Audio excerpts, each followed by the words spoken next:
अस्सलाम वालेकुम everyone, welcome back to another video. तो गाइज, आज की वीडियो में हम इंस्टॉल करने वाले हैं MinGW कंपाइलर, VS कोड। इन दोनों के मतलब आप समझ ले, इनके जरिए ही हम C++ का इस्तेमाल कर पाएंगे। तो C++ सीरीज का आगाज है ये, एंड HTML सीरीज के बाद हम इसको स्टार्ट कर रहे हैं। लेकिन इसका ये मतलब नहीं कि CSS को नहीं पढ़ा जाएगा। CSS सीरीज भी इसके साथ अल्टरनेटिव तौर पे चलेगी। तो उसके भी कोई मसला नहीं है, क्योंकि मेरा मकसद था कि अगर हम मल्टीपल डोमेन्स को भी लेके चलें तो वो बेहतरीन रहेगा, ताकि सिर्फ एक स्पेसिफिक ग्रुप ऑफ ऑडियंस को नहीं, हम मल्टीपल ग्रुप ऑफ ऑडियंस को भी टारगेट कर सकें। दैट्स वाई ये मैंने एक स्ट्रैटेजी बनाई है, एंड ये मेरे ऊपर है कि मैं कैसे सब लेके चलूंगा।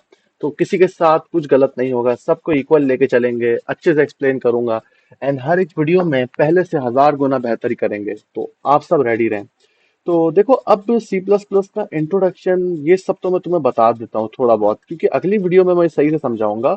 आज की वीडियो का मकसद है इंस्टॉलेशन ऑफ C++, सही है ना। तो C++ के इंस्टॉलेशन के लिए हम लोग कंपाइलर का इस्तेमाल करते हैं। देखो, C++ एक प्रोग्रामिंग लैंग्वेज है। सही है, प्रोग्रामिंग लैंग्वेज का मकसद होता है to communicate with the computer. हमें पता है इंग्लिश, उर्दू, सिंधी, हिंदी, मराठी, ये सारी जितनी भी तरह की अलग अलग लैंग्वेज हैं, डिफरेंट रीजन्स की लैंग्वेज हैं, डिफरेंट रीजन्स के में बोली जाती हैं। तो हम इंसान इस लैंग्वेज के जरिए कम्युनिकेट करते हैं। लेकिन एक डिवाइस जो कंप्यूटर, जिसमें जिंदगी नहीं है, जो मल्टीपल इलेक्ट्रॉनिक्स के जरिए चलता है, वो कैसे समझ पाएगा कि भाई मैं कैसे तुमसे बात करूं, तुम्हारी बात मुझे समझ थोड़ी आएगी। मुझे अगर, चलो हम उसे कीबोर्ड में कुछ लिख के भी समझाएं, कंप्यूटर थोड़ी समझेगा कि मुझे क्या बोलना चाह रहे हो। कंप्यूटर जीरोज एंड वन समझता है। जीरोज एंड वन का लॉजिक बहुत सिंपल है। असल में तुम्हें पता है कंप्यूटर में कितनी बिजली चलती है, सही है ना, बिजली से चलता है कंप्यूटर। तो बिजली में ऐसा होता है कि अगर ऑन होता है ना तो कंप्यूटर वन समझता है, ऑफ होता है तो कंप्यूटर कहता है जीरो। तो इस तरह के ट्रांजिस्टर यूज होते हैं, इस तरह की टेक्नोलॉजी यूज है कि अगर हम जीरो वन कंप्यूटर को लिख के भेजें ना तो वो ऑन ऑफ होते हैं।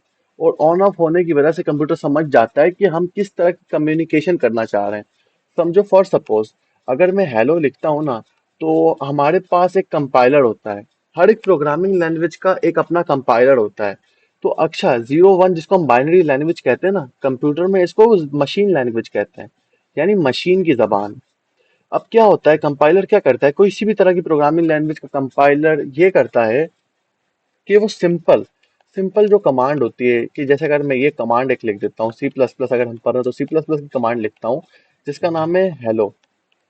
अगर मैं हेलो लिखता हूँ तो पता है कंपाइलर क्या करता है। Compiler will translate compiler will translate translate करने के बाद पता है क्या बनता है, ट्रांसलेट बनने के बाद ये कुछ इस तरह का दिखता है। अब ये जीरो वन आगे जाके कुछ प्रोसेसर्स होते हैं जो कंप्यूटर की बिजली को ऑन ऑफ अंदर से करते रहते हैं, जिससे कंप्यूटर समझ जाता है कि तुम बोलना क्या चाह रहे हो। अब बिजली का ऑन ऑफ ट्रांजिस्टर यहाँ हमारा टॉपिक नहीं है। बेसिक नॉलेज होना अच्छा है, लेकिन प्रोग्रामिंग लैंग्वेज में बस हमें इतना पता है कि भाई कंपाइलर क्या है। Compiler is the medium that translates the programming, the English, the syntax you are writing into the machine language that computer can understand to achieve some tasks. Okay, तो ये चीज है। हम वक्त के साथ ये आगे सीखेंगे इस चैनल पे कि भाई ये कंपाइलर मतलब ट्रांजिस्टर्स क्या है, ये ऑन ऑफ का सिस्टम क्या है आगे जाके। बट अभी हम इतना आगे नहीं जाएंगे, बिकॉज ये जो कोर्स है ये बिगिनर के लिए। अगर तुम एक बिगिनर हो, कंप्लीट बिगिनर हो, तुम्हें नहीं पता प्रोग्रामिंग लैंग्वेज क्या है, तो ये सीखो। यहाँ से तुम समझ पाओगे क्या चल रहा है। तो भाई C++ ही क्यों चुनी मैंने। तो असल में C++ ना सिर्फ एक पुरानी लैंग्वेज है, बट एक ऐसी लैंग्वेज है जिसने वक्त के साथ अपने आप को इम्प्रूव किया। काफी गेम एंड एप्लीकेशन डेवलपमेंट में आजकल अभी भी C++ बहुत अच्छे से काम करती है। C++ को दिखने की एक वजह ये है कि C++ का जो इंडेक्स है, मतलब जो सिंटैक्स है, ये आप अगर सीख जाओ सिंटैक्स, तो फिर आपको दूसरी प्रोग्रामिंग लैंग्वेज में मुश्किल नहीं होगी। सिंटैक्स मुराद, देखो सिंटैक्स एक स्ट्रक्चर होता है। एक सिंटैक्स इज अ स्ट्रक्चर, सही है।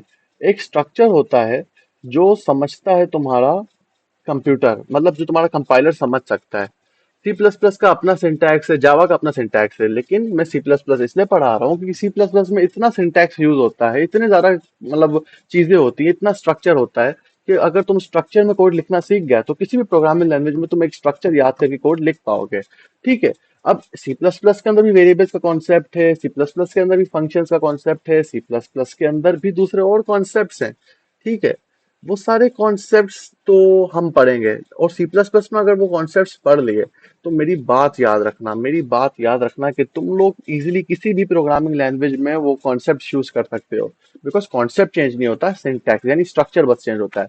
जावा क्यों नहीं मैंने टारगेट की, बिकॉज जावा एक क्लास लैंग्वेज, इसमें इंटरप्रेटर इस तरह की चीजें भी यूज होती हैं, तो इसलिए मैंने उसको यूज नहीं किया। मैंने कहा अभी बेसिक्स इजी रखते हैं, सी प्लस प्लस रखते हैं ताकि इतना किसी को कोई मुश्किल ना हो। ठीक है, तो अब सबसे पहले हम एक कंपाइलर डाउनलोड करते हैं, सी प्लस प्लस का कंपाइलर। सी प्लस प्लस का कंपाइलर डाउनलोड होता है मिंजी डब्ल्यू से। तुम लिख सकते हो गूगल पे मिंजी डब्ल्यू डाउनलोड, जैसे कि यहाँ गए तुमने मिंजी डब्ल्यू डाउनलोड लिखा, या मैंने जो नीचे अपने डिस्क्रिप्शन पे ये वाली लिंक दी है, इस लिंक पे क्लिक करोगे तो तुम एक पेज पे पहुंच जाओगे। इस पेज पे बस इसको क्लिक करो, डाउनलोड।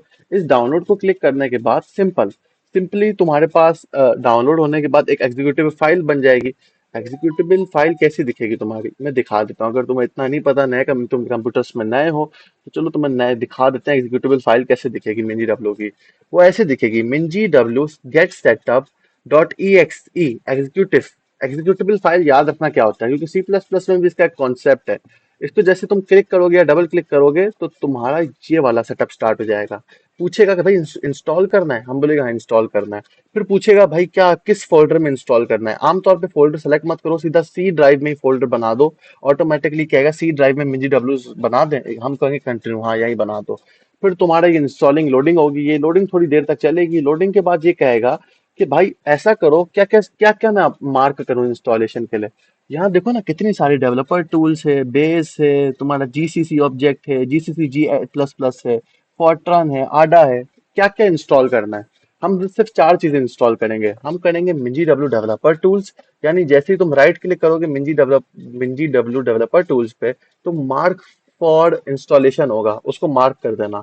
फिर यही तुम बेस के लिए करोगे, यहाँ मैंने मेंशन भी किया है मिंजी डब्ल्यू डेवलपर किट को तुम सेलेक्ट करके मार्क करोगे, और इसको मिंजी डब्ल्यू बेस को तुम करोगे, जीसीसी जी प्लस प्लस करोगे, फिर जीसीसी ऑब्जेक्ट को मार्क फॉर इंस्टॉलेशन। ये चार होने के बाद तुम इंस्टॉलेशन टैब पे जाओगे, क्लिक करोगे, अप्लाई चेंजेस करोगे। अप्लाई चेंजेस के बाद तुम्हारे पास ये पैनल आ जाएगा, इधर अप्लाई दबाओगे, फिर ये लोडिंग स्टार्ट हो जाएगी। जैसे ये लोडिंग, यहाँ तो तुम ऑटोमेटिकली भी दबा सकते हो ये ऑप्शन कि भाई जैसे ही लोडिंग कंप्लीट हो तो मेरा ऑटोमेटिकली बंद हो जाए। लेकिन अगर ये नहीं भी दबाते तो यहाँ होता है कि भाई अब आप लीव कर सकते हो। ये पहले एक क्लोज ऑप्शन आपका डिसेबल होगा, लेकिन जैसे ही सब कुछ हो जाएगा डाउनलोड, तो अब आपके पास ऑप्शन होगा क्लोज कर दो। क्लोज कर दो क्योंकि तुम्हारा काम हो गया।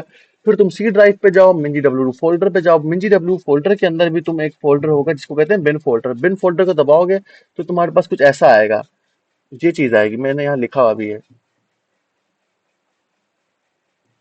यहाँ पर शायद नहीं लिखा मैंने, ये कैसे हो सकता है। तुम्हारा समझ लो कुछ इस तरह का फोल्डर होगा, ये देखो ये कि सी ड्राइव पे तुम गए, मिंजी डब्ल्यू पे गए, बिन के अंदर गए, तो तुम्हारे पास ये पाथ होगा। ये पाथ तुम्हें कॉपी करना है। कॉपी करने के बाद जैसे कि यहाँ ऊपर तुम डबल क्लिक करोगे ना जब, तो ये पाथ आ जाएगा। जब तुम सी ड्राइव के अंदर फोल्डर में मिंजी डब्ल्यू के अंदर जाओगे, उस फोल्डर के अंदर बिन होगा, उस फोल्डर के अंदर जाओगे। फिर जब तुम ऊपर जाओगे, यहाँ डबल क्लिक करोगे तो फिर तुम्हारा पूरा पाथ कॉपी हो जाएगा। कुछ नहीं करना, सर्च पे जाना है, फिर लिखना है इनवा एनवायरमेंटल वेरिएबल पे जाके ओके दबाओ। एनवायरमेंटल वेरिएबल दबाओ, यहाँ पाथ पे डबल क्लिक करो। पाथ पे डबल क्लिक के बाद न्यू दबाओ। न्यू के अंदर तुम्हें क्या करना है, वो जो मिंजी डब्ल्यू बिन है ना, उसे कॉपी पेस्ट करना है।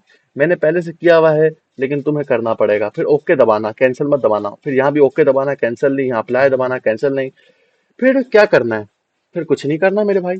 फिर सीएमडी पे जाओ। सीएमडी पे जाने के बाद एक सिंपल सा काम है जिसको कहते हैं G plus plus dash dash version. ये लिखोगे, माय गॉड क्या हुआ, ये बताएगा आपने ये वाला वर्जन डाउनलोड कर लिया है, all copyrights are already belongs to software foundation association, मतलब जो भी है। तो ये चला जाता है यहाँ पर, तो आपको पता चल जाता है कि हाँ सही है, मेरा डाउनलोड हो गया। अब स्टेप वन कंप्लीट हुआ है, स्टेप टू नहीं मेरे भाई, अभी भी जिंदगी में काम करना है तुम्हें। अब यहाँ तो तुम VS कोड डाउनलोड कर रहे हो। VS कोड देखो क्यों हम डाउनलोड कर रहे हैं, बिकॉज हम कोड कहीं भी लिख सकते हैं। तुम नोटपैड पे लिख सकते हो, किसी भी ऑनलाइन टूल पे लिख सकते हो, लेकिन VS कोड क्यों?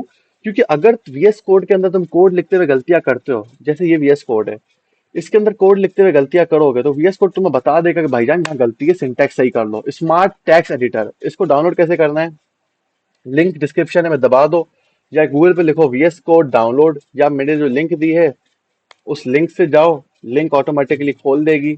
अभी वेट करो, मैंने क्योंकि इधर से किया है, तो लिंक ऑटोमेटिकली क्रोम खोल देनी चाहिए। क्यों नहीं खोली, लेट मी चेक। नीचे जाएं, ये मुझे कह रहा है कंट्रोल प्लस करके फॉलो अप होना चाहिए, लेकिन कुछ हुआ नहीं। लगता है मुझे यहाँ से कॉपी कर लेना चाहिए, ये बेहतर रहेगा ज़्यादा। तो मैं ऐसे करता हूँ, इसको कॉपी कर लेता हूँ, इधर जाता हूँ, क्रोम पे जाता हूँ, इधर दबाता हूँ, ये जाता हूँ, ये खुल जाएगा। अब आपको अब मर्जी है, मैक पे करना है, लिनक्स पे करना है, विंडोज पे। विंडोज वालों विंडोज को दबाना, और मैक वालों मैक, लिनक्स वालों तुम लिनक्स पे चुन लो, तुम्हें क्या डैब पे या रैम पे करना है, मर्जी। उबुंटू यूज करते हो तब ये, वरना रेड हैट ये सब यूज करते हो तो ये। वैसे लिनक्स वालों से ज्यादा तो मेरे हिसाब से ये कोर्स देख रहे होंगे विंडोज और मैक वाले ही। तो आप विंडोज वाले हो तो चुन लो, मैक्स वाले तो मैक वाले चुन लो, इजी सीन है, डाउनलोड हो जाएगा। डाउनलोड होने के बाद क्या आएगा, वही एग्जीक्यूटेबल फाइल आएगी, VS Code dot setup dot executive file, वो डबल क्लिक करो। सिंपल, पता है फिर क्या होगा? जैसे कि यहाँ देखो, ये ऐसा आएगा, VS Code user setup x64 dot executive, double click करो। डबल क्लिक करने के बाद क्या होगा कि तुमसे बोलेगा अग्री करते हो, अग्री करते हैं, किस फोल्डर के अंदर चाहिए, ये वाला फोल्डर के अंदर चाहिए, ये नेम रहने दे, नेक्स्ट कर दो। फिर कहता है डेस्कटॉप के अंदर VS Code का आइकन है, हम कहते हैं हाँ आ जाए। फिर इंस्टॉल दबाओ, इंस्टॉलिंग स्टार्ट हो जाएगी, फिर फिनिश हो जाएगी, VS Code इंस्टॉल होगा मेरे भाई। अब क्या रहता है साहिल, अब भी क्या रहता है, अब रहता है एक्सटेंशन मेरे भाई। एक्सटेंशन डाउनलोड करनी होती है। एक्सटेंशन क्या होती है? एक्सटेंशन होती है तुम्हारे पास, इसको बंद करो। एक्सटेंशन होती है कि अगर मैं डॉट डालता हूं, मैं लिखता हूँ फर्स्ट प्रोग्राम डॉट CPP, तो अब ये C++ का कोडिंग में इस फाइल के अंदर कर सकता हूँ। सी लिखूं तो सी की लिख सकता हूँ, HTML लिखूं तो HTML की कोडिंग कर सकता हूँ। लेकिन अभी CPP की कोडिंग करनी है। फाइल क्रिएट हो गई, लेकिन मेरी क्यों कि अच्छे से चलेगी ये फाइल, क्योंकि मैंने डाउनलोड किया हुआ है C++ एक्सटेंशन पैक। तुम्हें C++ एक्सटेंशन पैक पे डाउनलोड करना है। ये डाउनलोड करने के बाद तुम्हें एक और एक चीज डाउनलोड करनी है, जिसे कहते हैं कोड रनर। कोड रनर तुम्हें लिखना है यहाँ पर, कोड रनर। कोड रनर आ जाएगा, ये इंस्टॉल करो। यहाँ पर दिखा भी देता हूँ क्या लिखना है। लिखो कोड रनर, कोड रनर लिखो, सिंपल। कोड रनर आ गया, कोड रनर ये वाला यूज करो, इंस्टॉल करो। कोड रनर इंस्टॉल करने की क्या वजह, हमें पता चल गया एक्सटेंशन CPP के लिए हम लोगों ने जाके एक्सटेंशन पैक डाउनलोड किया, ताकि हमें और भी मल्टीपल चीजें मिल जाएं इस एक्सटेंशन के अंदर, ठीक है ना।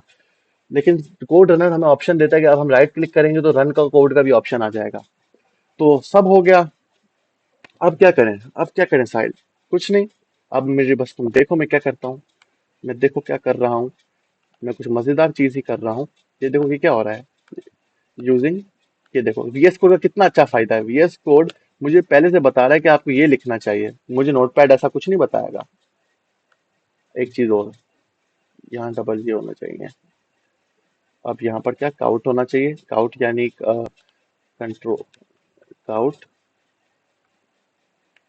आउट क्या करूं, आउट करो हेलो वर्ल्ड। अब ऐसा करते हैं, इसको ना रन करते हैं, रन कोड। अब इसे रन करते हैं, अब ये कंप्यूटर के प्रोसेसर के हिसाब से चलेगा। ओके, एरर आ गया। एरर क्यों आया, ये कहता है भाई मैंने क्या गलती की। ये देखो, अब समझ आया VS कोड क्यों यूज करता हूँ। VS कोड मुझे बता देता है एरर। भाईजान तुमने तो कोड सिंटैक्स लिखने में एरर किया है, तो यही चीज है मेरे भाई।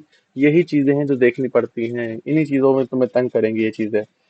लेकिन कोई मसला नहीं, जानबूझ के किया है ताकि तुम लोग समझ सको कि भाई एरर आता है तो कैसा दिखता है। डरना नहीं है, सिंपल तुम्हें सिंटैक्स सेट करना है। क्योंकि देखो यहाँ पर क्या बता रहा है कि भाई आपने यहाँ पर इधर एक्सपेक्ट करता है सेमी कॉलम, आपने तो कुछ और कर दिया। ये मसला क्या हो गया, इसको हल कर देता हूँ मैं, कोई मसला नहीं है। तो इसको हल करने के लिए सिंपल ऐसा करते हैं, नेम स्पेस के बाद मैंने एक चीज लिखी जिसे कहते हैं STD, ये डालना था। फिर मुझे क्या करना था, मुझे लिखना था INT मेन। अभी तुम लोग कंफ्यूज हो रहे होगे कि कोड क्या है ये, अगली वीडियो में समझाएंगे। आज की वीडियो में सिर्फ तुम्हें तो इतना हौसला दे देते हैं कि कोड में काम क्या हो रहा है, इतना तंग नहीं करते। रन हो गया है, ऑफ कोर्स रन हो चुका है, कोड चल गया होगा। ये देखो क्या आ रहा है, हेलो वर्ल्ड। एक और दफा दिखाओ तो जादू करके। ये लो मेरे भाई, तू प्रोग्रामर बन गया, अभी चलेगा। प्रोग्रामर, तालियां बजाओ, प्रोग्रामर बन गए हो तुम। तो ये है, ये तुम्हारा फर्स्ट प्रोग्राम है। अब इसमें ये इंक्लूड क्या है, यूजिंग नेम स्पेस क्या है, ये सारी चीजें क्या हैं, अगली वीडियो में जानेंगे। एंड C++ की एक बात है कि इसने एक एग्जीक्यूटेबल फाइल बना दी। पता है ये एग्जीक्यूटेबल फाइल क्या करती है, कि इसमें अगर जब तुम डबल क्लिक करोगे ना, तो ऑटोमेटिकली ये तुम्हारा कोड चला देगी। VS कोड के अंदर ऐसा नहीं होता। ये ऐसे होता है कि अगर मैं यूट्यूब पे गया, यूट्यूब पे C++ पे गया, अब मैंने एग्जीक्यूटेबल फाइल ये दबाई ना, क्या होगा, मेरा CMD के अंदर एक कोड चला और बंद हो गया। ये चल गया था मेरा कोड, लेकिन कोड चलने के बाद बस खत्म, रुका नहीं, क्योंकि मैंने कोई ऑप्शन ही नहीं दिया कि तो रुकना था, चल के खत्म हो गया। तो ये था।